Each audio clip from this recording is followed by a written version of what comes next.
গুরুতর অসুস্থ প্রসূতিকে রক্তদান করে প্রশংসায় ভাসছেন এক সেনা সদস্য। রক্তের জন্য ছোড়াছুড়ি করতেছিল, সেনাবাহিনীর সদস্যের সঙ্গে দেখা হয়। মুমূর্ষু অবস্থায় শুক্রবার সন্ধ্যায় শ্রাবন্তী রায় নামের এক প্রসূতিকে দিনাজপুর মেডিকেল কলেজ হাসপাতালে ভর্তি করা হয়। এ সময় তার প্রচুর রক্তক্ষরণ হচ্ছিল।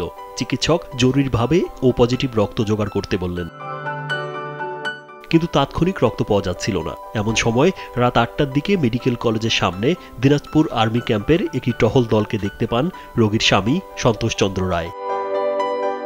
তিনি দৌড়ে গিয়ে সেনা সদস্যকে বিষয়টি জানালে ক্যাম্প কমান্ডার একই রক্তের গ্রুপের এক সেনা সদস্যকে রক্ত দিতে বলেন। শহরের নিউ টাউন ও দিনাজপুর মেডিকেল কলেজ হাসপাতাল এলাকায় টহলে ছিলেন সেনাবাহিনীর দলটি।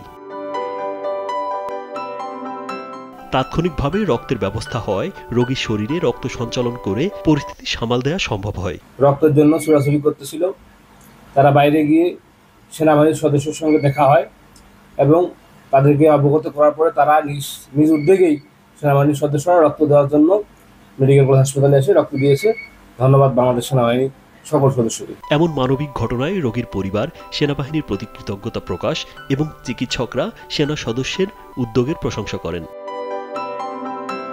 ডিউটিরত অবস্থায় তাৎক্ষণিক রক্তদানকারী সেনা সদস্যের নাম জানতে চাইলে ক্যাম্প কমান্ডার এবং ওই সেনা সদস্য তাদের নাম উল্লেখ করতে চাননি। রাজীব বিশ্বাস, কালবেলা।